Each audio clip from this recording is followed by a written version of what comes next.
आनंदित हैं? कितने लोग आनंदित हैं? क्यों आनंदित हैं? क्यों आनंदित हैं? कोई भी एक जन मुझे, एक जन या दो जन या सारे जन, है ना, जवाब दे क्यों आनंदित हैं? क्यों प्रेज गॉड, हालेलुया। क्योंकि वो सृष्टिकर्ता, सृष्टि को बनाने वाला अपने लोगों के साथ है। आमीन।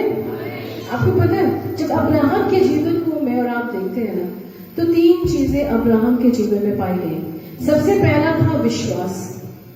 क्या मेरे और आपके अंदर विश्वास है? कितनों के अंदर विश्वास है? अब्राहम के अंदर सबसे पहला चीज था विश्वास। कितने लोग विश्वास करते हैं? कितने लोग विश्वास करते हैं अपने क्रिएटर पे? अब्राहम जब सुना ना, शब्द सुना परमेश्वर का, उसने विश्वास किया। जैसे प्रभु के दास आए थे, उन्होंने बताया ना कि अब्राहम का जो पिता था वो क्या था? मूर्तिकार था, मूर्तियों को बनाने वाला था। और ऑब्वियस सी बात है ना, अगर कोई हलवाई खाना बनाता है तो उसमें से बचा के अपने भी रखता है। कोई खनसामा खाना बनाता है, अपने लिए रखता है। तो ऑब्वियस सी बात है, जो मूर्तिकार है वो मूर्ति बना रहा है, तो क्या वो मूर्ति को नहीं पूजेगा? पूजेगा। तो उसका घराना था मूर्ति पूजक। लेकिन जैसे ही उसने सृष्टिकर्ता की आवाज सुना ना, उसने विश्वास किया। क्यों? क्योंकि हो सकता है उसने मूर्ति को पुकारा हो, मूर्ति उत्तर नहीं दिया, लेकिन कौन उत्तर दिया? जो जिंदा है उसने उत्तर दिया। और जब उसने उत्तर दिया, है ना, और जब बोला होगा हे अब्राहम, है ना, तो उसके कान खड़े हो गए होंगे, वो सुन रहा होगा कि कौन बोला। सब तरफ देखा होगा, ऊपर देखा, अरे ऊपर से आवाज आ रहा, कौन बात कर रहा है? मैं वो खुदा हूं जिसने तुझे बनाया है। आमीन।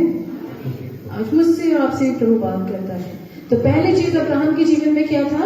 विश्वास। क्या था? विश्वास। तो हम और आप विश्वास करते हैं? खुदा की वाणी को सुनते हैं? आमीन। दूसरा था आज्ञाकारिता। अब्राहम के जीवन में परमेश्वर बोला, अब्राहम तुझे अपने घराने को छोड़ के निकलना है, जाना है। अब्राहम ने कहा यस गॉड, है ना। और उसने क्या किया? अपने पिता को बताया होगा, घराने को बताया होगा, तभी तो उसकी पत्नी और उसका भतीजा लूत उसके साथ हो रही है ना। बाकी लोगों ने विश्वास नहीं किया, इन 2 लोगों ने विश्वास किया, उसके साथ निकल के चले गए। जब अब्राहम निकल के गया, वापस मुड़ के कभी नहीं देखा, है ना। आज्ञाकारिता। परमेश्वर ने कहा अपने घराने को छोड़ो, निकल जा। कितने लोग आज्ञाकारी हैं? कितने लोग आज्ञाकारी हैं? कितने कम हाथ। एक लास्ट में बहुत उत्तम बात बताने जा रही हूँ, आपको बहुत ध्यान सुनिएगा। दूसरी चीज, पहला था विश्वास, दूसरा था आज्ञाकारिता, और तीसरा था परमेश्वर के साथ चलना। कितने लोग परमेश्वर के साथ चलते हैं? चलते हैं। भवन में खड़े हैं, चलते हैं। अगर मैं और आपके, मेरे और आपके जीवन में ये 3 चीजें हैं, विश्वास, आज्ञाकारिता और परमेश्वर के साथ चलना, तो आपको पता है कितना बड़ा रिवॉर्ड मेरे और आपके लिए है बाइबल में। वो रिवॉर्ड है कि अगर ये 3 चीजें मेरे आपकी जिंदगी में पाई जाती हैं, तो इसका मतलब है कि मैं और आप किसके पुत्र हैं? परमेश्वर के पुत्र तो हैं, है ना। लेकिन विश्वास के द्वारा हम धार्मिकता के पुत्र हैं। हालेलुया। पुत्र पुत्रियां हैं। और अगर ये 3 चीजें मेरी और आपकी जिंदगी में नहीं है, तो कुछ भी नहीं हो सकता। बेड़ा गर्क।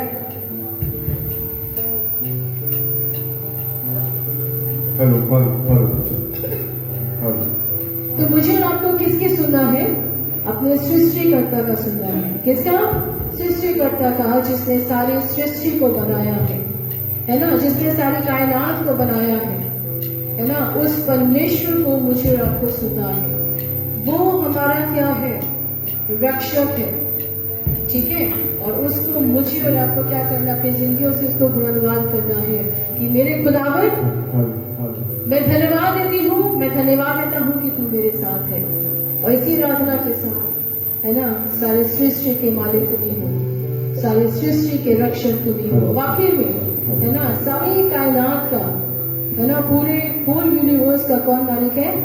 यीशु, है ना। तभी तो वो राजा हुआ, और वो राजा कल के दिन हम लोगों ने सेलिब्रेट किया ना कि वो पैदा हुआ। तो इस चीज की गवाही है कि वो खुदा था, है ना, लेकिन मुझे और आपको बचाने के लिए वो पुत्र बन के पैदा हुआ, और एक दिन वो राजा बन के सिंहासन पर बैठेगा जब वो मेरा और आपका न्याय करेगा। तो क्या मैं और आप इस लायक है कि मैं और आप उसके सिंहासन के सामने खड़े हो सके? अगर नहीं है तो जब ये आराधना होगा ना, अपने आप को जांचो आप, है ना, अपने आप को तोड़ो कि खुदावन जब तेरा सिंहासन रहे राजा, तो मैं तेरे सिंहासन के सामने खड़े होने के योग्य बन सकूं। आमीन।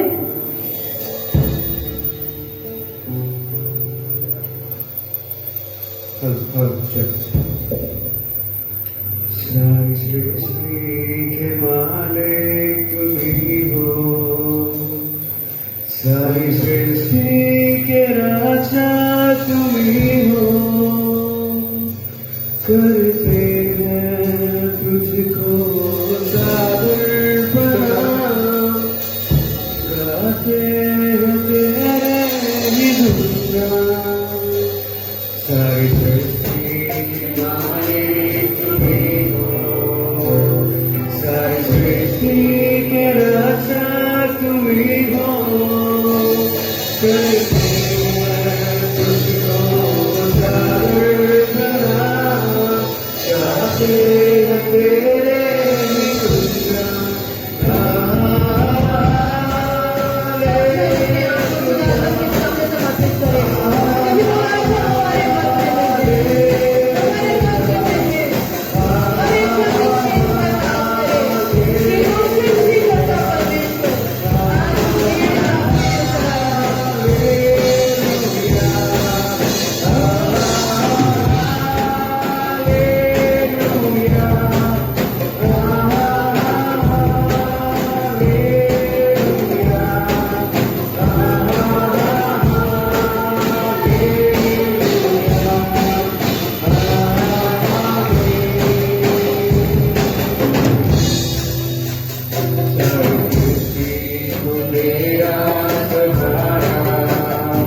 तुझको हमारे बनाना, जीवन में हमारी जिंदगियां हो, जब सागर पे तूने न देना।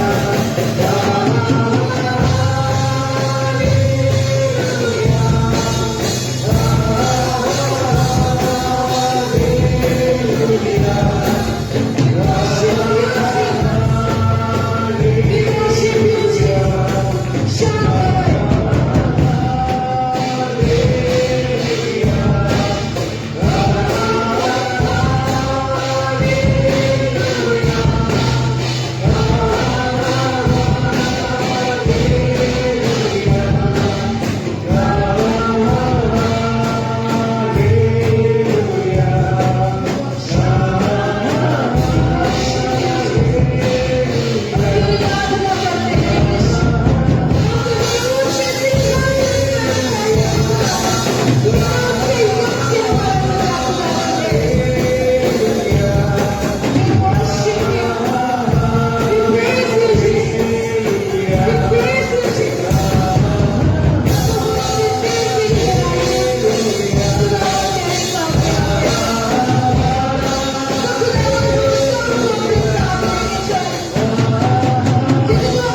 हालेलुया। बोलो खुदा यीशु मसीह की, बोलो खुदा यीशु मसीह की। सेनाओं के यहोवा अद्भुत युक्ति करने वाले प्रभु यीशु मसीह की।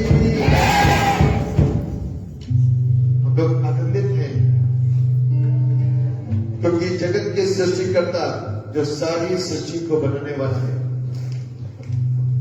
हमको और आपको रचने वाला है, हमको और आपको प्यार देने वाला परमेश्वर है। हमारी जिंदगियों में आता है, हमारी जिंदगियों को उतरता है और अपने आप को दर्शाता है और अपने आप को बताता है। उस परमेश्वर की आराधना करने के लिए हम लोग यहाँ पर मौजूद हैं, उसकी स्तुति और उसकी प्रशंसा करने के लिए हम सब यहाँ पर आए हैं। प्रभु को महिमा दें। हम सब पूरी आत्मा में परमेश्वर से जुड़ते हुए खो करके उसकी आराधना को करें, क्योंकि वो परमेश्वर हमको और आपको अपनी बहुत सारी बरकतों से भरने वाला परमेश्वर है। वो हमसे ज्यादा हमको जानता है और हमसे ज्यादा हमारी जरूरतों को भी पहचानता है। इसलिए बाइबल कहती है कि उसके धर्म और उसके राज की खोज कर तो समस्त वस्तुएं तुझे मिल जाएंगी, जिसकी तू कल्पना भी नहीं करती। प्रभु आपके नाम की तारीफ और आपकी स्तुति हम सबों को बड़ी बरकत, ताकि जब हम आराधना करें तो प्रभु आपका सिंहासन हमारे मध्य में होने पाएगा और हम उसको महसूस करें। और आज हम महसूस करना चाहते हैं करें, आपकी रूह को महसूस करना चाहते हैं करें। हम चाहते हैं कर पिता परमेश्वर कि आप हमें छुए, हम आपके द्वारा महसूस किए जाएं। और कर पिता परमेश्वर, जब आप हमारे जिंदगियों में आए तो हमारे जीवन प्रभु बदलने शुरू हो जाए, शाऊल के समान। हमारी जिंदगी की गवाहियां बदल जाए, हमारे जीवन के शब्द बदल जाए, हमारे जीवन का हर एक चीज प्रभु बदल जाए। आप उनको प्रभु आकर के एक नया इंसान बना दीजिए, आत्मिक बना दीजिए, एक अच्छी प्रवृत्ति का इंसान बना दीजिए, ताकि महिमा से बात हो। प्रभु आप हमारे साथ हैं और हम सब लोगों की स्थितियों को आज बदल दीजिए। जैसे हम थे हम वैसे ना रहें, हम अच्छे हो जाए। प्रभु को महिमा दें।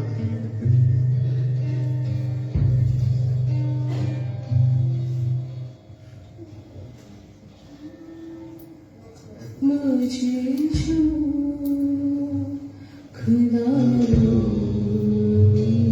मुझे छू छू, मुझे छू खुदा, मुझे छू छू, मुझे छू परमेश्वर आज हम सबको खुदा, क्योंकि हम आपके छोड़ के होकर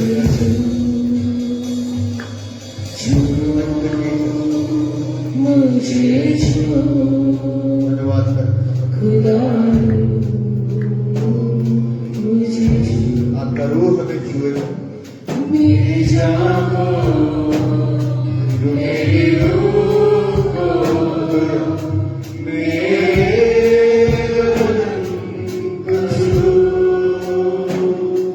मेरी जान, मेरी रूह को,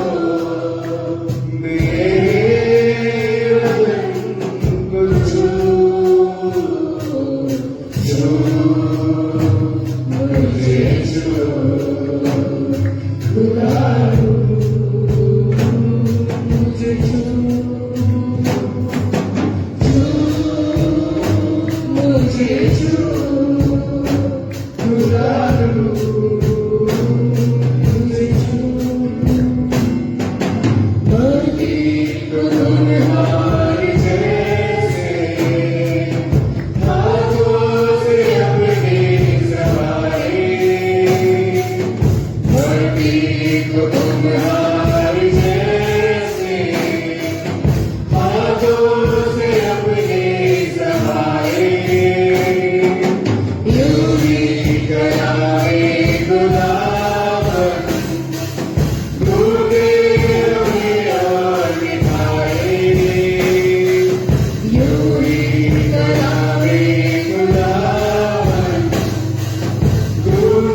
मेरी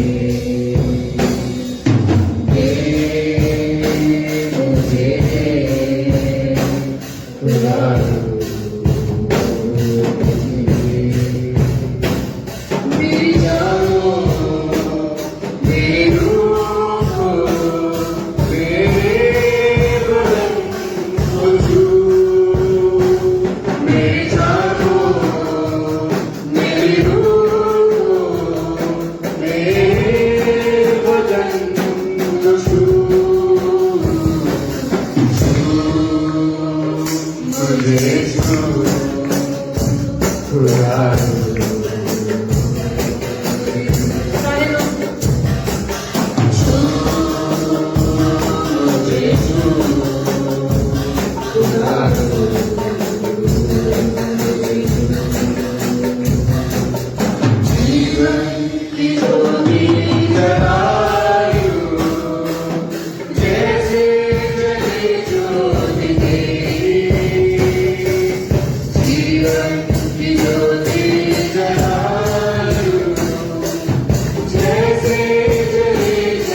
मेरी जानो मेरी रूह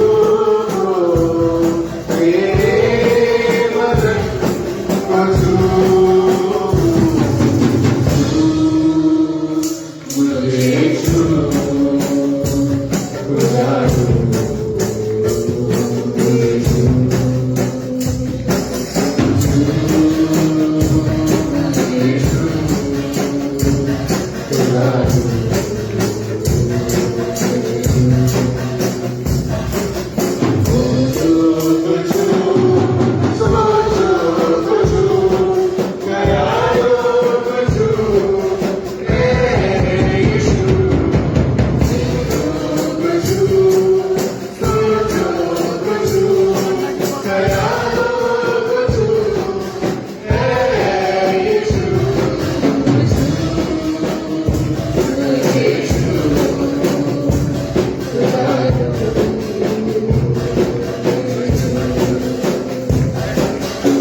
लोग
छू मुझे छू खुदा रो मुझे छू। और जब खुदा का हुजूरी होता है ना, और हम जब खुदा की हुजूरी में खड़े हैं तो अद्भुत होता है। हमें ऐ खुदा की रूह छू मुझे तू छू, ऐ खुदा की रूह छू मुझे तू छू, ऐ खुदा की रूह छू मुझे तू छू, ऐ खुदा की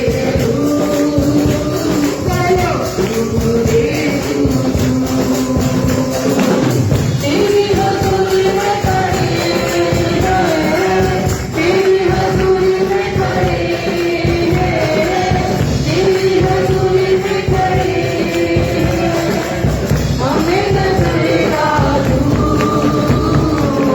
ऐ खुदा के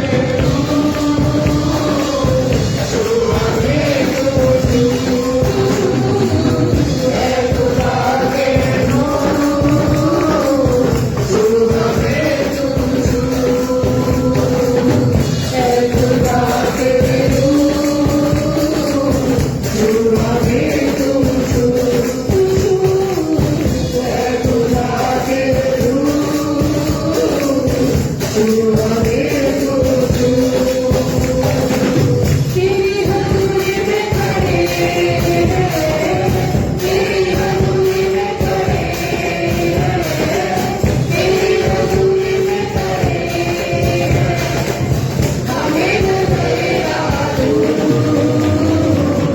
ऐ खुदा के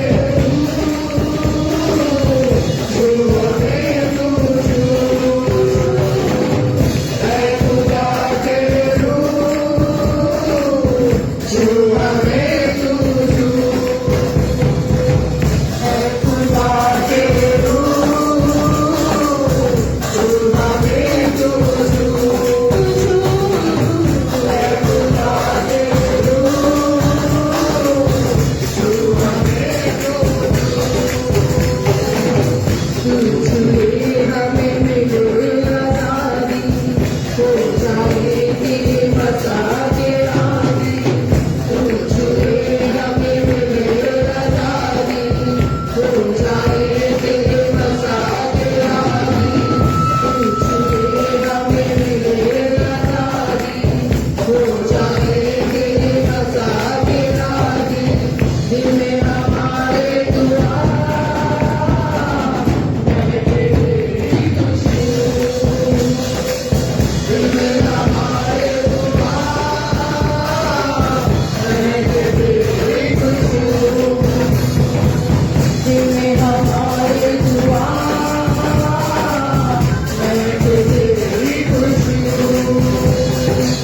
तेरी हजूरी में खड़े हैं, तेरी हजूरी में खड़े हैं, तेरी हजूरी में खड़े हैं, तेरी हजूरी में खड़े हैं, हमें नजरेगा तू, ऐ खुदा के छू हमें तू छू, ऐ खुदा के छू हमें तू छू, ऐ खुदा के छू हमें तू छू, ऐ खुदा के छू हमें तू छू, तू ही जल जीवन रोटी, तू ही है राहों ज्योति, तू ही जल जीवन रोटी, तू ही है राहों ज्योति, तू ही जल जीवन रोटी, तू ही है राहों ज्योति, हम हैं तेरी प्रजा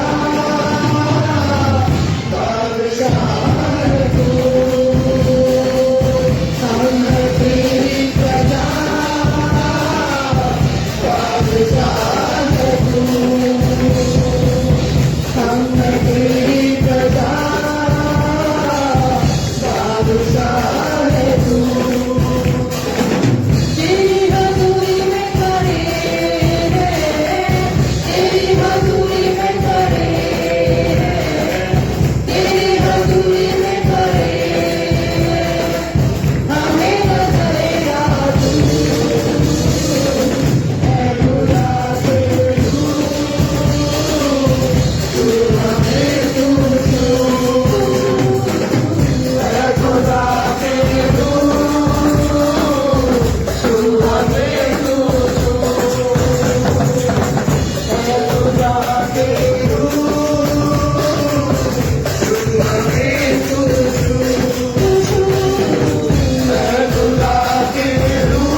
thank you Jesus. Holi spirit धन्यवाद धन्यवाद। Thank you Jesus. पवित्र आत्मा के नाम पर परिवार की विशेषता होली स्पिरिट धन्यवाद धन्यवाद। ना तो बोलते ना शक्ति से पर प्रभु अपनी सामर्थ से सब कुछ हो सकता है।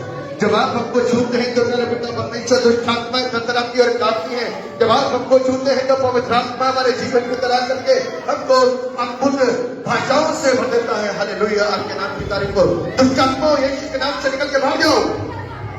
Out in the name of Jesus Christ. यीशु के नाम से हर छुपी हुई दुष्ट आत्मा, बंधनों में पड़ी हुई दुष्ट आत्मा, तरह की करामातों में बंधी दुष्ट आत्मा यीशु मसीह नासरी के नाम में तुमको डांटता हूं, तुमको हुक्म देता हूं, शरीरों को छोड़ो और जाओ।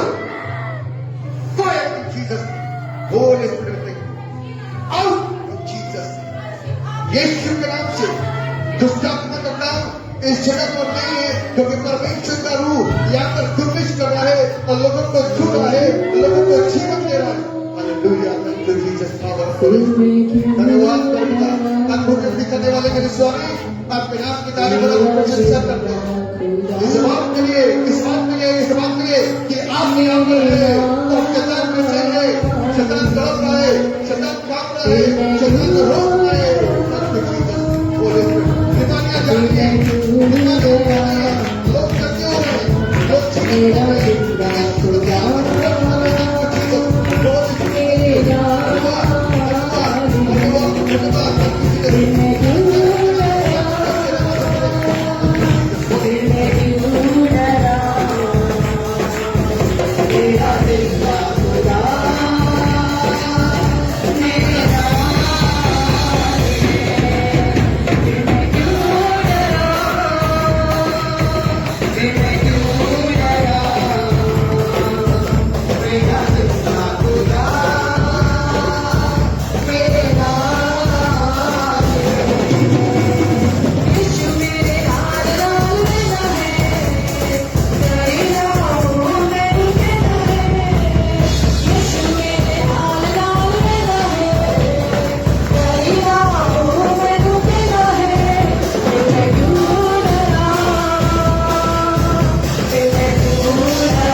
Jesus, Holi spirit, thank you.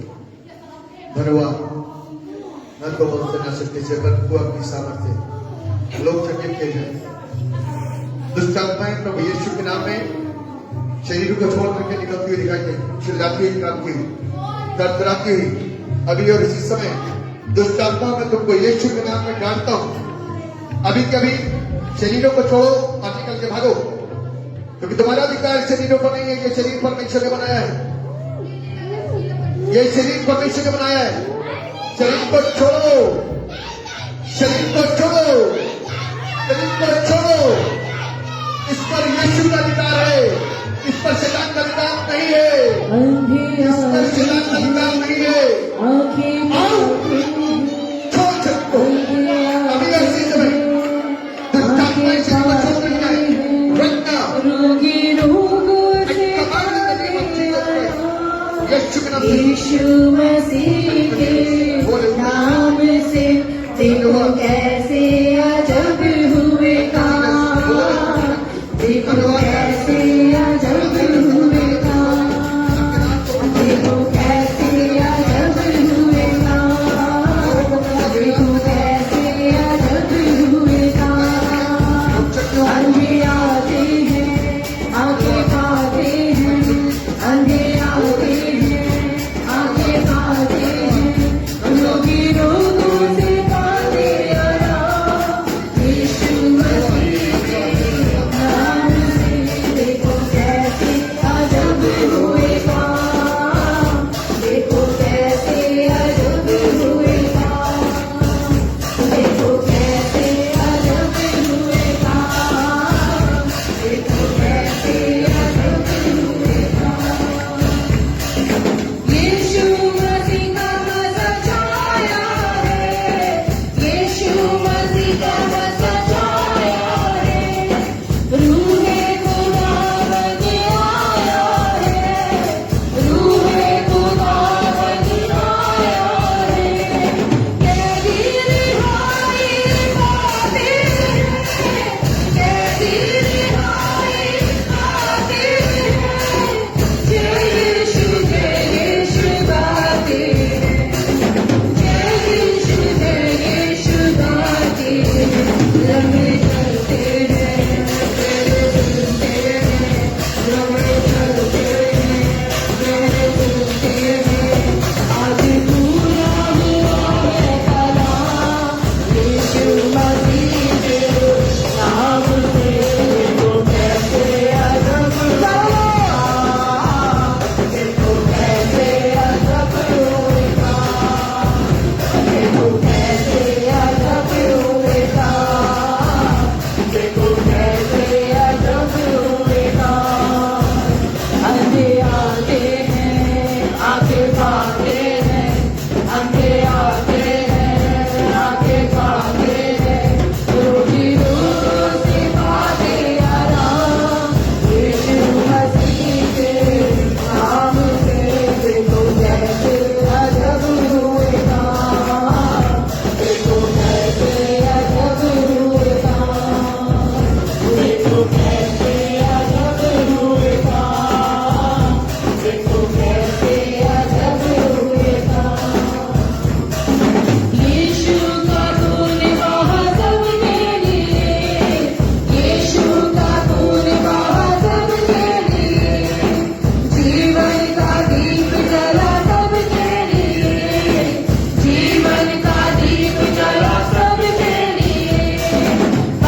और वचन के लिए अपने आप को, अपने दिलों को तैयार करने ताकि हम आशीष पाएं। जीवित और समर्थी पिता परमेश्वर, राजाओं के राजा, प्रभु के प्रभु, सर्वशक्तिमान पिता, आपकी स्तुति हो, आपकी तारीफ हो और आपकी प्रशंसा हो। इस बात के लिए कि आप महान हैं, इस बात के लिए कि आप सच्चे हैं, इस बात के लिए कि आप एकमात्र हैं।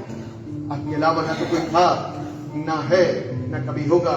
क्योंकि बाइबल बताती है कि एक नाम दिया गया मरियम को, यूसुफ को, तुम उसका नाम इम्मानुएल रखना, यीशु रखना, जिसके नाम का अर्थ है कि प्रभु हमारे साथ है। और वो हमारे साथ होने के प्रमाण देता है, क्योंकि हम कुछ नहीं कर सकते, बीमारी पर हम कुछ नहीं कर सकते, दुष्टात्मा पर हम कुछ नहीं कर सकते, लेकिन यीशु सब कुछ कर सकते हैं। वो जीवन देता है और उसने यहाँ पर बैठे हुए लोगों को जिंदगी दी। इसलिए प्रभु हम आपको धन्यवाद देते हैं। Thank you Jesus. परमेश्वर पिता, आपने हमारी दुआओं को, हमारे निवेदनों को देखा, जाना और अंदर की बातों को पढ़ लिया, इसलिए आपको थैंक्स कहते हैं। जब वचन सीखे तो अपने दास को बैठकर अपने वचन से भरना, ताकि वचन की असीम सामर्थ हमारी जिंदगियों के तरह ठहरे, बरकत पाए और उस जीवन की बातों पर चलना शुरू करें। आप दया करेंगे तो ऐसा ही हम सबके साथ रहिए। सबको बड़ी यीशु मसीह नासरी के नाम में दुआ मांगते हैं, ऐसे सुने और कबूल करें। सब एक साथ बोलेंगे आमीन, आमीन, आमीन, आमीन। जमात में बाकी सब स्थान करें।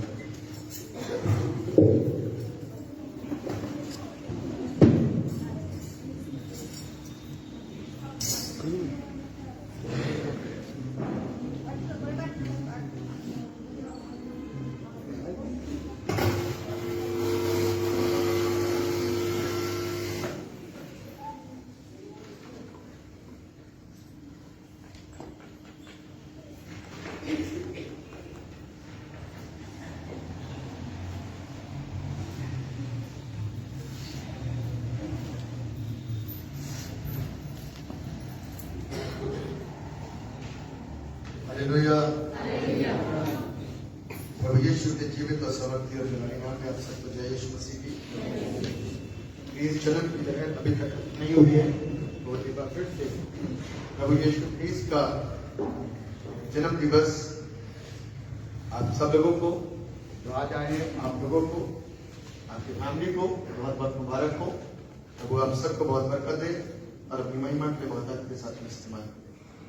इससे पहले कि हम लोग खुदा के कलाम में आगे बढ़े, हम प्रार्थना में एक साथ शरीक होंगे और परमेश्वर से इस कलाम को सीखने के लिए उसकी बुद्धि का भाग, उसकी समझ का भाग मांगे, ताकि परमेश्वर के कलाम को सीख सके, समझ सके और प्रभु को महिमा मिले। दुआ कर पिता परमेश्वर, आप अपनी करुणा हम सबको बनाइए, दया कीजिए, आशीष वचन की शिक्षा से हमको सिखाएं, ताकि हम शिक्षित भी बन सकें। हमें आपकी जरूरत है, आपके कलाम को सीखने। आप मदद कीजिए, हमारी बुद्धि को प्रभु मजबूती करें,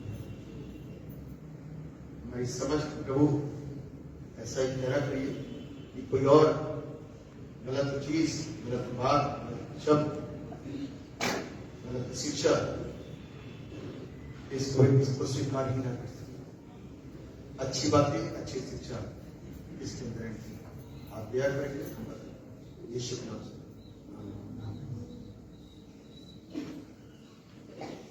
प्रभु यीशु के जीवित और समर्पित और जलाली नाम में आप सब लोगों को जय यीशु मसीह की। कल हम सब लोगों ने एक बड़ा खूबसूरत पर्व मनाया, न सिर्फ हम लोगों ने परंतु सारी एक ऐसा पर्व जिसमें उद्धार कर सकते हैं। किसका? जब लोगों को खबर दी गई तो कुछ ऐसे ही बताया कि तुम्हारे लिए बड़े आनंद का सुसमाचार है कि तुम्हारे लिए एक उद्धार करता है। कौन जन्मा है? क्योंकि उसने हमारा उद्धार किया।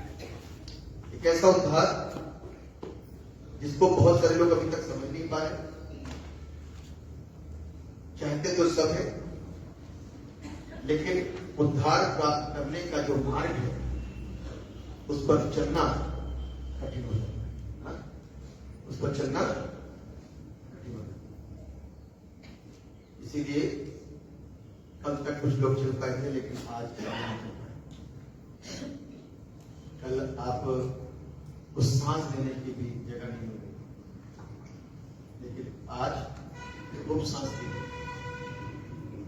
अच्छी तरीके से। इतनी जगह भी नहीं थी कि आपके पैर भी रख पाए, इसलिए पीछे से हाथ तक और यहाँ से वहां तक सारा पैर रुक। धन्यवाद। इस साल में एटलीस्ट एक दिन ऐसा है कि सारी दुनिया उस खुशी को मना रही है। धन्यवाद। आज जिस विषय के ऊपर हम लोग मनन करने जा रहे हैं वो है फैमिली लाइफ। बड़ी इंपॉर्टेंट है ना? लाइफ है ये पारिवारिक जीवन। परमेश्वर का इंटरेस्ट परिवार में बहुत रहा शुरू से, इसीलिए उसने एक परिवार बनाया, आदम बनाया। परमेश्वर ने कहा आदम को बनाने के बाद में कि अच्छा है और बहुत अच्छा है। परमेश्वर ने देखा कि आदम अकेला है और इससे मेल खाने वाला कोई भी नहीं है, कोई भी जानवर इसको नहीं समझ पा रहा, गड़बड़ी हो जाती है।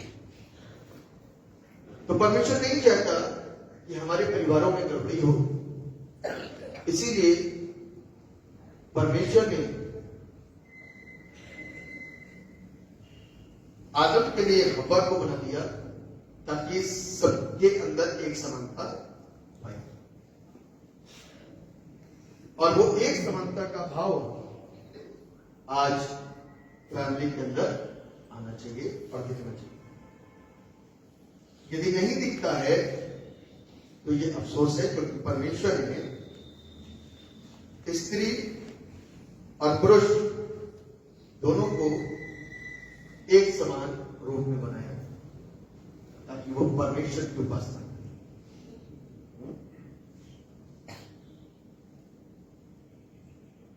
जिस दिन गडरियों ने संदेश सुना उसी दिन उन्होंने अपना काम शुरू कर दिया,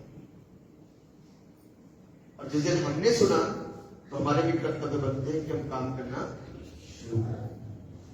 निर्गमन उसका आप निकालिए 20 अध्याय और उसके 12वें पद।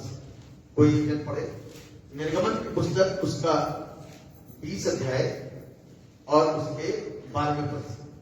तू अपने पिता और अपनी माता का आदर करना, जिससे जो देश तेरा परमेश्वर यहोवा तुझे देता है उसमें तू बहुत दिन तक रहने पाए। बस क्या लिखा हुआ जरा बताइए, कोई एक जन इसको क्या समझा, बता सकता कोई? ये किसके लिए लिखा गया है?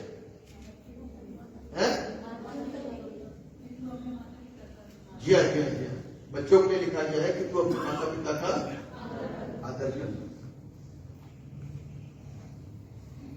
तो यानी कि आज जो हमारी संतानें हैं वो अपने माता पिता का क्या करें,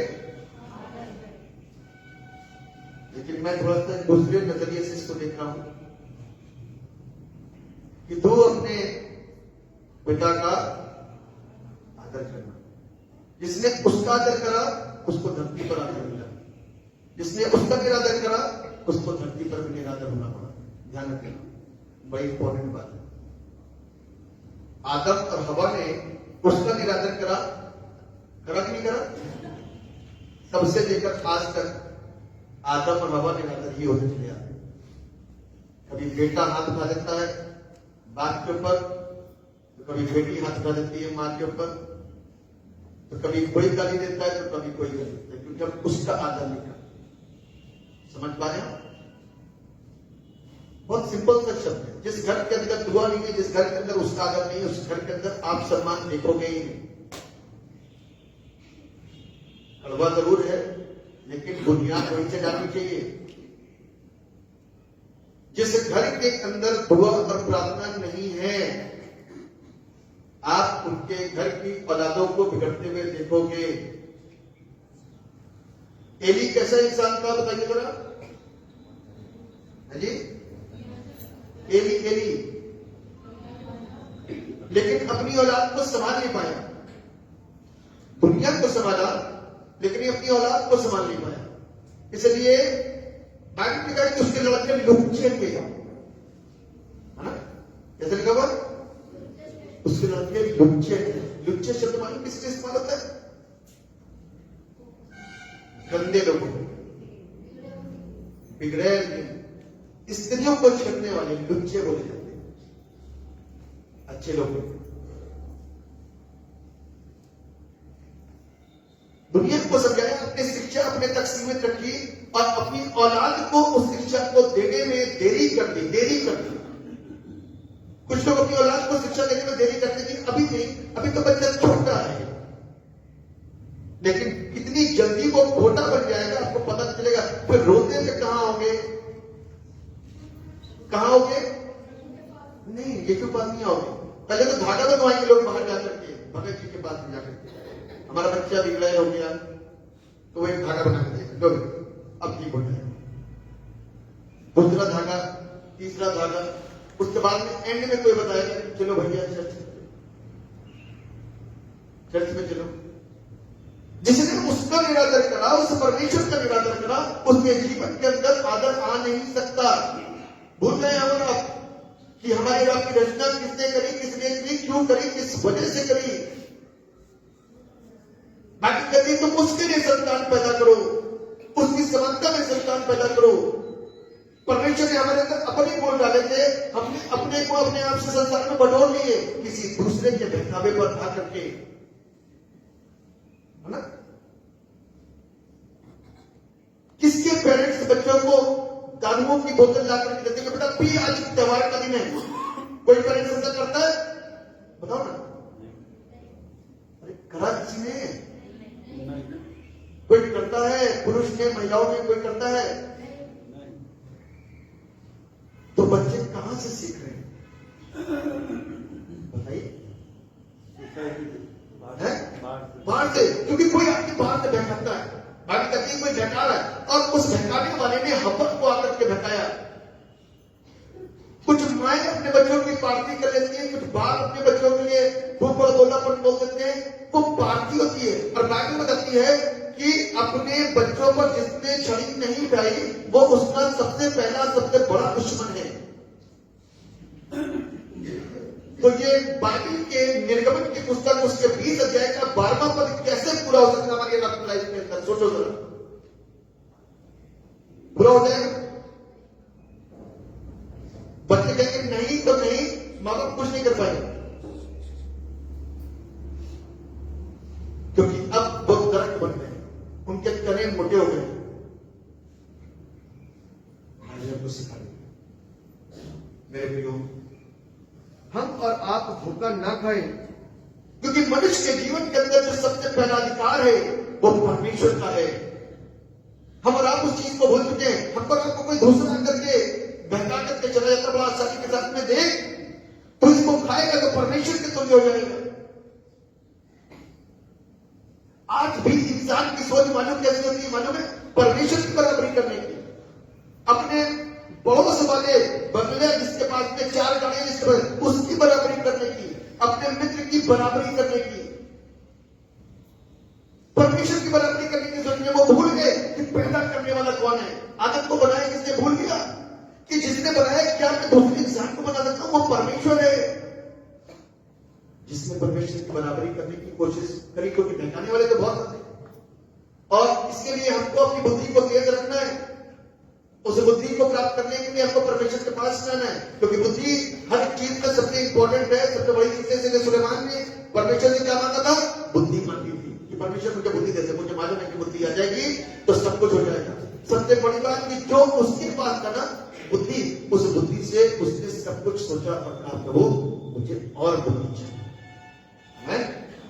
बुद्धि तभी तो उसने बुद्धि मांगी, वो बहुत बुद्धिजीव था और उसने परमेश्वर से डबल बुद्धि मांगा। परमेश्वर की बुद्धि उसके पास में आ गई, और परमेश्वर की बुद्धि आने के बाद में वो लोगों के जीवन के फैसले करने लगा, न्याय करने लगा, और उसका राज्य चारों दिशाओं में फलने फूलने लगते हैं। बुद्धि मांगो परमेश्वर से, तब परमेश्वर सारी चीजें देगा। हम उसी को भूले बैठे, हम उसकी बराबरी करना मांगे तो उससे लेंगे क्या? दिखाने वाला दिखाएगा, फुसफुसाएगा क्या? परमेश्वर की तुल्य आ जाओ। एक परमेश्वर ने तुम्हारे को अभी तक बेवकूफ बना करके रखा है। ये फल तुम्हारे लिए है, खाओ इसको, छुओ इसको, देखो इसको। परमेश्वर ने मना कर ना खाना, ना छूना, ना देखना, और शैतान ने उल्टा सिखाया, खाओ, देखो, छुओ। अब देखो परमेश्वर के तुल्य हो जाओगे। मेरे प्रियो, जिसका अधिकार है ना, उसके अधिकार को मत छीनो। वो तो वो परमेश्वर है जिसने अपनी शान को क्या कर दिया? छोड़ दिया, अपने अधिकार को शून्य कर दिया। वो परमेश्वर है, हमारा उसकी बराबरी नहीं कर सकते। उसको जाने कि वो है कौन। अभी तक हम यही नहीं जानते कि परमेश्वर कौन है। अभी तक हमारी सोच के अंदर ये बातें नहीं आई है। इसीलिए मैं कल इस बात को सिखा रहा था कि हमको और आपको इस बात को सीख लेना चाहिए कि परमेश्वर को जानो पहले तो कौन है। इसलिए तो आज हम अभी तक भटके हुए हैं। ये भी परमेश्वर, ये भी परमेश्वर, ये भी परमेश्वर, वो भी परमेश्वर, हम भी परमेश्वर, इंसान भी परमेश्वर, तुम भी इंसान, मैं भी इंसान, लेकिन मैं परमेश्वर हो गया। अब तुम क्या हो गए? वहीं के वहीं।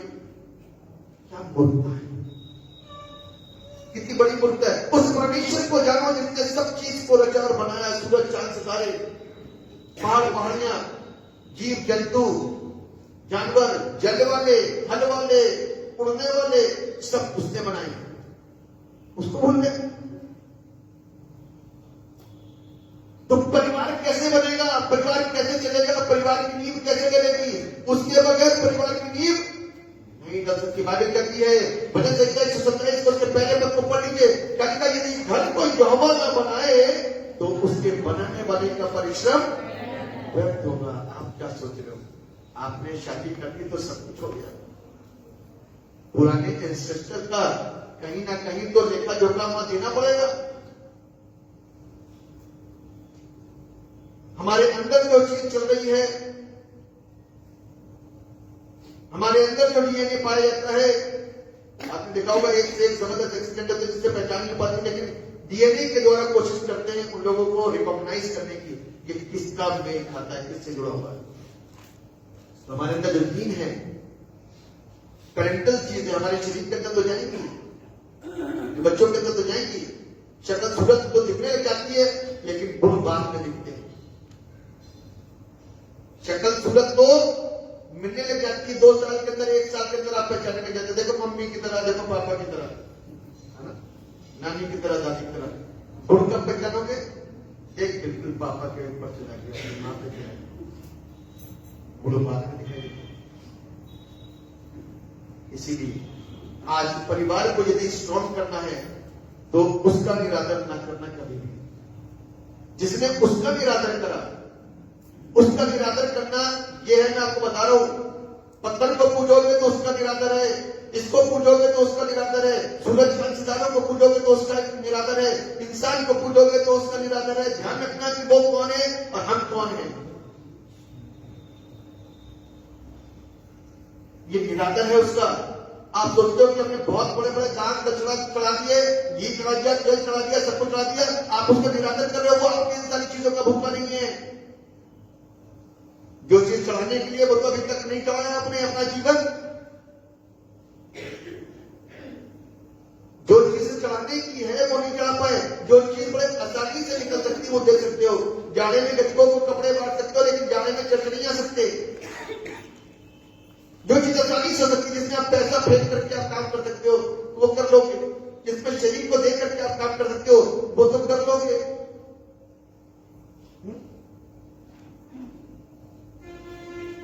इसलिए बाइबल कहती है कि भैया उसको समझो। तब परमेश्वर को ही नहीं समझ पाए तो फिर आगे काम कैसे चलेगा? सोचो सब। उसका आदर करना बहुत जरूरी है, तभी परिवार का आदर होगा, तभी आपके अंदर की जो नस्लें हैं ना वो सही। हम उसको देख देख करके, उसको सुन सुन करके बदल जाते हैं। मालूम है, समझ पा रहे हैं आप? बता रहा हूं मैं, जो चीज माँ बाप के अंदर है ना वो चीज बच्चों के अंदर आती है।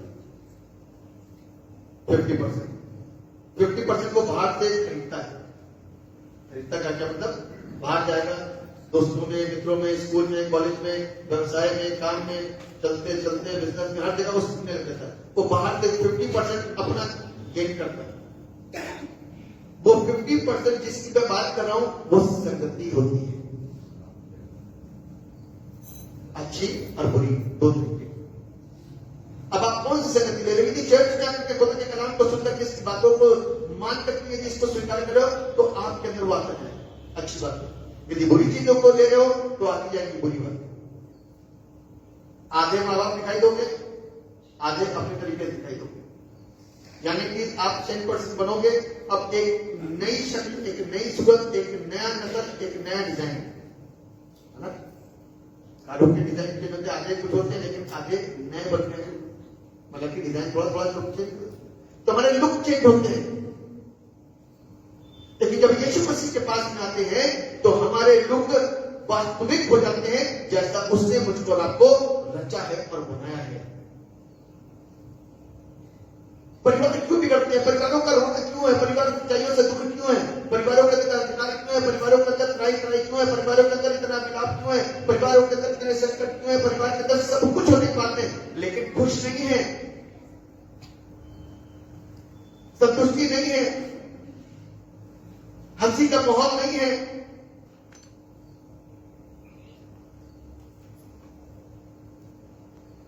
रोज दुख, निराशा, ये कर वो कर, ऐसा करना वैसा करना, आनंद नहीं है। क्योंकि आनंद बाहर नहीं होता, यीशु के पास है। जिंदगी के अंदर खुशियां नहीं बाहर से नहीं मिलती हैं, वो यीशु के पास है। तो उसके लिए पहले उसके पास आना चाहिए। उसका निराकर जो करेगा ना तो वो जिंदगी भर निराकर ही होता है। आप जो प्रभु के पास आए हो, यीशु के पास में, उसके भवन में संगति करने के लिए, अच्छी बात है। मैं ये कहता हूं कि हर संडे हर बंदे को चर्च जाना चाहिए। साउथ में जो क्रिश्चियंस है ना, साउथ में जो क्रिश्चियंस है, आपको मालूम कि वो हर दिन जाते हैं चर्च, संडे नहीं, हर दिन 2 टाइम, सुबह 4 बजे चर्च में। कॉलेज वाले, स्कूल वाले, बिजनेस वाले, जो कुछ भी हो, सारी की सारी चर्च सवेरे डेली एज इट इज, पूरा चर्च में बैठता है। बोले दुआ करे चाहे 15 मिनट के, आधे घंटे की, उसके बाद सब चले जाएंगे अपने अपने कामों पे, वापस शाम को लौट करके आएंगे 7 बजे या 8 बजे, फिर चर्च में बैठेंगे सब, फिर संगति करेंगे, फिर उसके बाद अपने घर में जो अपनी व्यक्तिगत प्रार्थना करते हैं वो करेंगे। आप देखो साउथ के अंदर ब्लेसिंग्स आपको मालूम है कितनी? सारा मसाला वहीं पर ही है, ठीक है ना? आपको टॉप लीडर्स वहां पे मिलेंगे। हमारे जो भी क्रिश्चियंस के अंदर बैठे हुए ना, वहां से बड़ी बड़ी कंपनियों को होल्ड करे हुए, वो वहीं पे ही है। परमेश्वर ने बड़ी बुद्धि और बड़ा ज्ञान दिया है और आशीषित किया है। दे आर ब्लेस्ड, न सिर्फ इस क्षेत्र में परंतु आत्मिक क्षेत्र में भी आप बड़े बड़े परमेश्वर के दिग्गज खादिमों को देखोगे। क्यों? They are devoting their time in prayer. हम तो सिर्फ आगे चंगाई लेंगे और क्या था, चेन्नई के लिए तो आगे हर संडे चर्च में दिखना चाहिए, हर संडे। ये नहीं कि त्योहार पे आ गए, ये नहीं क्या कहते आप जब बीमार हुए तब चले आए। You should come every Sunday, then you will get the blessings from God. ऐसे नहीं होती। पारिवारिक जीवन के विषय में बात कर रहा हूं। परिवार तभी बन पाता है जब परमेश्वर को आप बीच में रखते हो, परमेश्वर को जानते हो, परमेश्वर की इज्जत करते हो। जो इज्जत नहीं करता उसके लिए दुख और अफसोस है, क्योंकि वो पीड़ा में नहीं,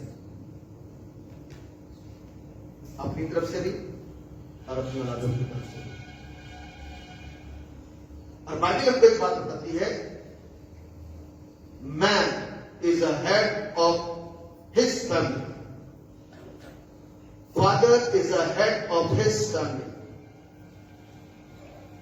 जहां पर फादर ढीले पड़े हैं इस चीज में, तो वहां पर आपको ढिलाई ही दिखाई देगी, लेकिन जहां पर फादर स्ट्रांग है उस घर के अंदर आपको स्ट्रांगनेस दिखाई देगी। ध्यान रखिए, समझदारी है, हमको रात को समझना है। बाइबल हमको बताती है कि जो लोग परमेश्वर को अपने जीवन के अंदर पहला अधिकार देते हैं, तो बिब्लिकली वो धन्य हैं और वो परमेश्वर से प्यार करते हैं और अच्छे विचार रखते हैं और सीखते हैं। परमेश्वर उनकी पूर्ति करता है, सारी आशीषें परमेश्वर की तरफ से उसको मिलती हैं और वो परमेश्वर का आदर मानते हैं। और जिस परिवार के अंदर परमेश्वर को इज्जत नहीं दी जाती, वहां पर मैंने आपको बताया कष्ट होते हैं। अब आते हैं क्रिश्चियन फैमिली लाइफ। अभी तक तो सिर्फ फैमिली लाइफ, अब कहां आते हैं क्रिश्चियन फैमिली लाइफ, मसीही जीवन, मसीही पारिवारिक जीवन। अब इसमें क्या डिफरेंस होना चाहिए? पारिवारिक लाइफ यानी कि फैमिली लाइफ और क्रिश्चियन फैमिली लाइफ के अंदर क्या डिफरेंस होना चाहिए? कोई बताए कि फैमिली लाइफ और क्रिश्चियन फैमिली लाइफ के अंदर क्या डिफरेंस होना चाहिए? कोई बताइए। अरे थोड़ा सा तो कुछ बताइए जी।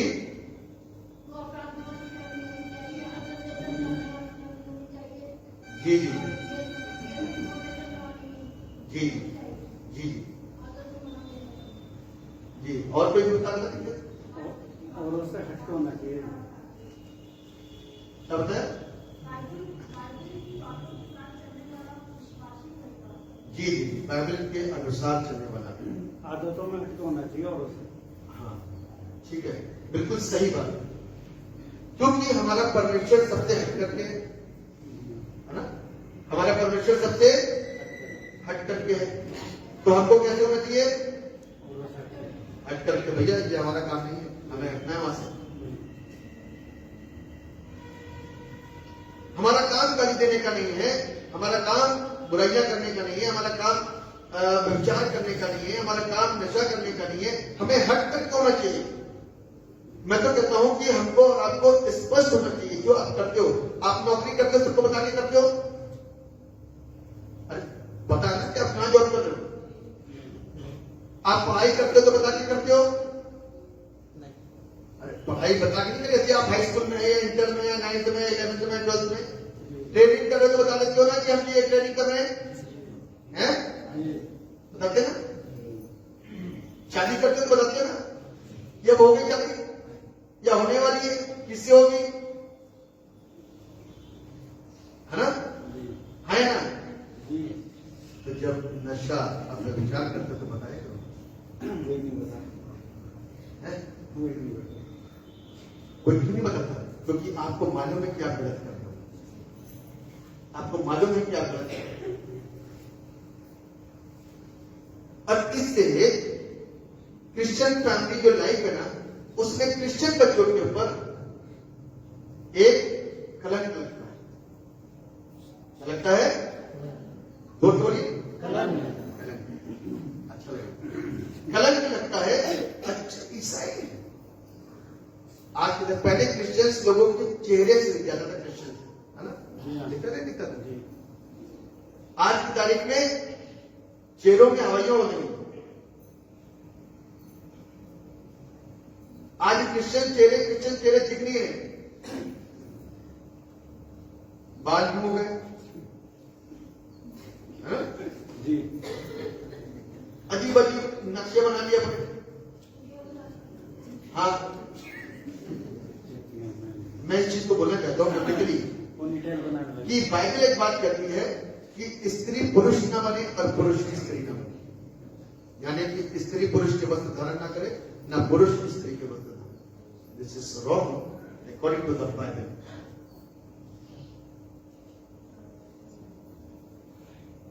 बाइबल में लिखा हुआ है कि स्त्रियों की ओढ़नी उसके बाल है। अब पता नहीं चल पाता, बहुत जगहों पे देखोगे इतने लंबे लंबे बाल, तो हम सोचेंगे कि बाहर आगे कोई लेडीज बैठी है, लेकिन क्या पता चला कि वो इतनी लंबी चोटी लेकर के कोई पुरुष बैठा। आप गलत है अकॉर्डिंग टू द बाइबल। आप बाइबल से बाहर जाते, ये अफसोस है। क्रिश्चियंस लोग इस बात को जानते हैं और उसके बाद भी ये गलतियां कर रहे हैं, बात कर रहे हैं, तो उसके भुगतान को भुगतोगे।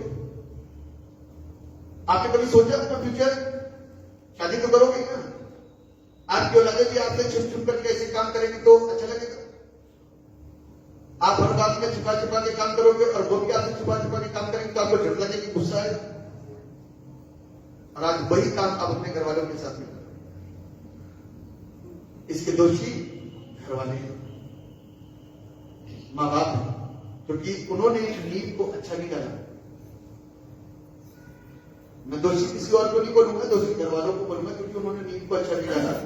यदि नींव अच्छी डलेगी तो बाहर जाने के बाद बहुत सारे लोग, कल मैं एक लड़के से बात कर रहा था शाम को, हम लोग यहां से 9:30 बजे गए थे,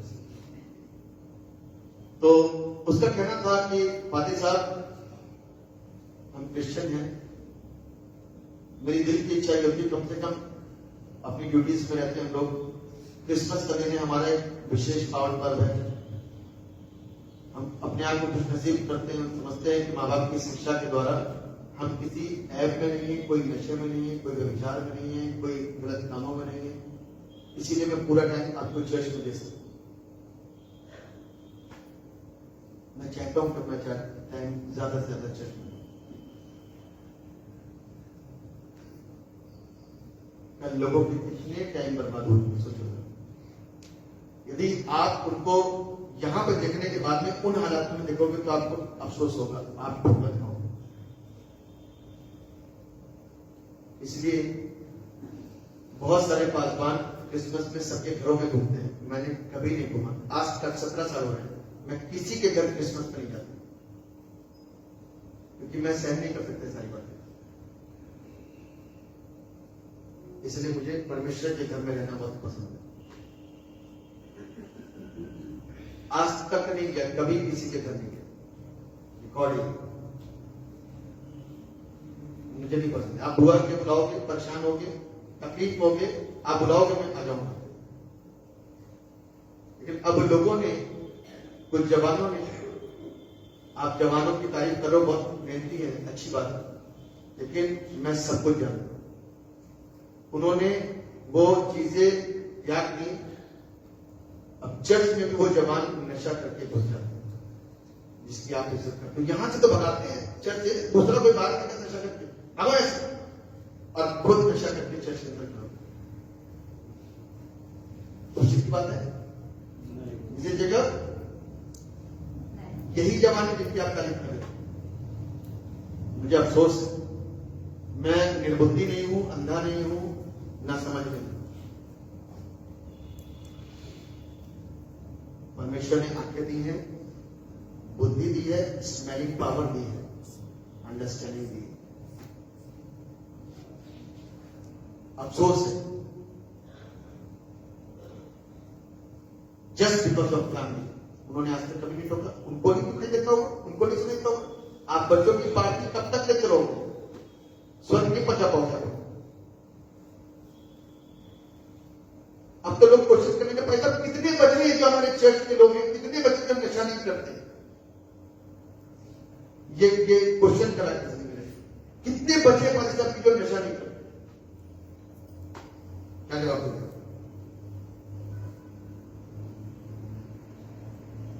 फैमिली लाइफ की बात हो रही है, फैमिली की डिस्कशन हो रही है। फैमिली पे डिस्कशन, आप क्या सोचते हैं? परमेश्वर नहीं देखना, आप व्यक्तिगत तरीके से सोचिए, मेरे कहने पे नहीं। मेरा तो फर्ज है सिखाने का, मैं डांटूंगा भी, बोलूंगा भी, सब कुछ करूंगा, प्यार भी करता हूं। कहां है चर्च के लोग?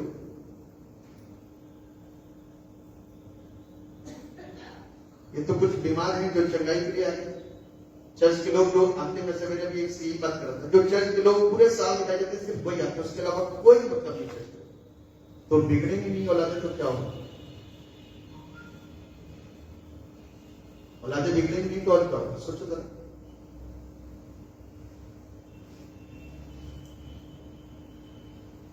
खाने पीने के लिए लोगों के पास हर दिन के लिए पैसा, हर दिन के लिए, एवरी डे। लेकिन चर्च और चर्च के किसी फेस्टिवल के लिए आप कभी भी साल में सब लोग एक साल 5,000 कभी नहीं निकाल सकते कि भाई साहब हर घर से 5,000 हम दे। Every day you drink like anything. अफसोस, ये घर के लोगों की प्रॉब्लम है, पेरेंट्स की प्रॉब्लम है। वो सब देखते हैं और आंखें बंद करके बैठे हुए, सोने का बहाना बना लेते हैं, हम सोए में कुछ नहीं मालूम मेरे बच्चे क्या कर रहे हैं, लेकिन यू नो एवरीथिंग। आप इससे बच नहीं सकते। इस चीज को सीखना है। बाइबल हमको इस बात को सिखाती है। मेरे निकालिए फिलिपियों की पुस्तक, उसका दूसरा अध्याय, उसके 12 पद से लेकर के 15 पद तक पढ़िए। फिलिपियों की पुस्तक, उसका दूसरा अध्याय, उसके 12 पद से लेकर के 15 पद। जिस किसी को मिले पढ़े। फिलिपियों 2:12 से 15।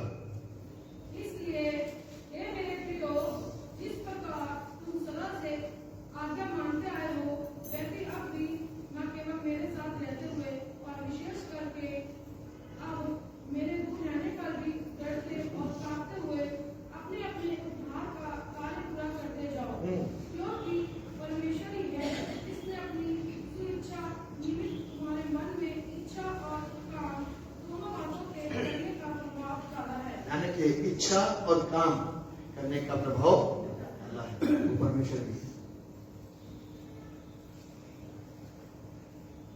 तो हम लोगों को सीखना है, हम लोगों को इस बात को समझना है परमेश्वर की संतानों के गुण कैसे होने चाहिए। परमेश्वर की संतानों के गुण कैसे होने चाहिए। सबसे पहला गुण मैं आपके साथ में बताना मांग रहा हूं। पहले तो पढ़िए गलतियों की पुस्तक, तीसरा अध्याय, उसका 26वां पद। गलतियों की पुस्तक, उसका तीसरा अध्याय, उसका 26वां पद, कि मसीह की यानी कि परमेश्वर की संतानों के गुण क्या है। गलतियों 3:26। क्योंकि तुम सब उस विश्वास के द्वारा जो मसीह यीशु पर है परमेश्वर की संतान हो। बस किसके द्वारा? विश्वास के द्वारा। इस विश्वास में खोट कैसे आ जाती है? जब हम लालची प्रवृत्ति के हो जाते हैं, जब हम स्वाभिमानी हो जाते हैं, तभी खोट हमारे जीवन के अंदर आनी शुरू हो जाती है। लेकिन बात बताती है कि परमेश्वर की संतानों के गुण, सबसे पहला गुण की वो विश्वासी है। कैसे हैं? विश्वासी। उनका पहला गुण है कि they are faithful, they are faithful, विश्वासी, बिलीवर है। ठीक है ना। दूसरा पॉइंट आपको बोलूंगा, निकालिए यूहन्ना रचित सुसमाचार, उसका पहला अध्याय और उसका 12वां पद।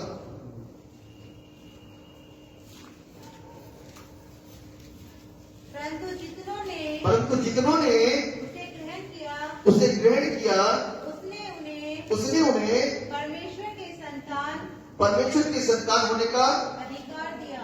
हाँ, अर्थात उन्हें हाँ, जो उसके नाम पर विश्वास रखते हैं। इसके नाम पर विश्वास रखें। बस बाइबल कहती है कि परमेश्वर किसको अधिकार दे रहा है, किसको आशीष दे रहा है? उन लोगों को जिन लोगों ने प्रभु यीशु मसीह को अपना व्यक्तिगत उद्धारकर्ता मान लिया है। कैसा उद्धारकर्ता? व्यक्तिगत।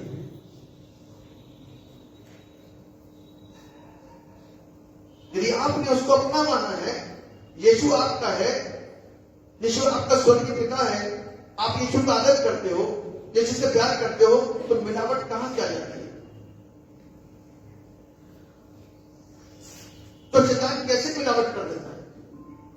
क्यों वापस से आदम जैसे बनने की कोशिश कर रहे हो? परमेश्वर को वापस से उस गंदे आदम से वापस से आदम बनाने की कोशिश कर रहा है, और हम बार बार वही आदम बनने की कोशिश कर रहे हैं। उधर से वो वाला फल भी खा रहे हैं, उधर से वो वाला फल भी खा रहे हैं। वो फल जो परमेश्वर हमको देता है और वो फल जो शैतान हमको जबरदस्ती दिखाने का लालच का, देखो खाओ छुओ, तो वो भी खाने की कोशिश कर रहे हैं और गलत तरीके से चलने की कोशिश करते हैं। तो हमारा वो उद्धार करता कैसे हो गया? अभी हमारा उद्धार नहीं हो पाया क्योंकि हम आज भी पाप करते हैं। लेकिन गुण तो यही है कि जिसने उसको अपना उद्धार करता मान लिया, वो कौन हो गया? परमेश्वर की संतान है। तीसरी बात पढ़िए,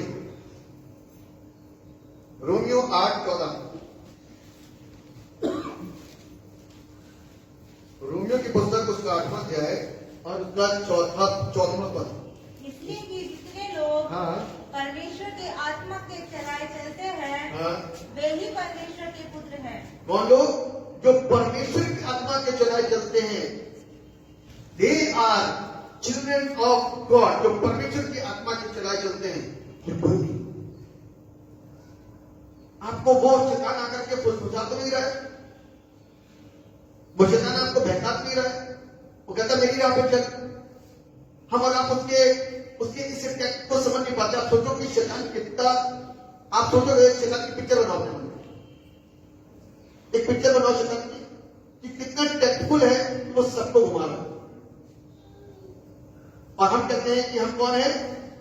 we are follower of Jesus Christ, हम यीशु मसीह के मानने वाले। हम इस बात को क्लेम करते हैं, हमारा परमेश्वर सबसे अच्छा, हमारा परमेश्वर का कलाम सबसे अच्छा, वो जिंदा है, वो सच्चा है, हालेलुया, प्रेज द लॉर्ड, ये और वो सब कुछ। उसके बाद में बता कौन सा फल खाना, किसको छोड़ना है और किसको देखना है? वो यही काम हो रहा है आज सारी दुनिया के अंदर, देखना, छूना। सारी दुनिया के अंदर यही 3 काम चल रहा और पाप हो रहा। एक साइड में परमेश्वर और दूसरे साइड में शैतान, जिसने आपकी पिक्चर को खराब करके रखा है, कैरेक्टर को खराब करके रखा है।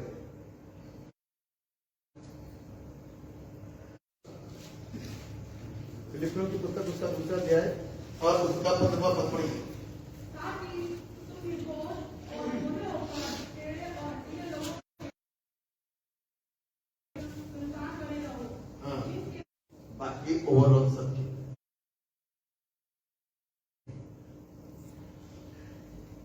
ये तो बोलना ही पड़ेगा।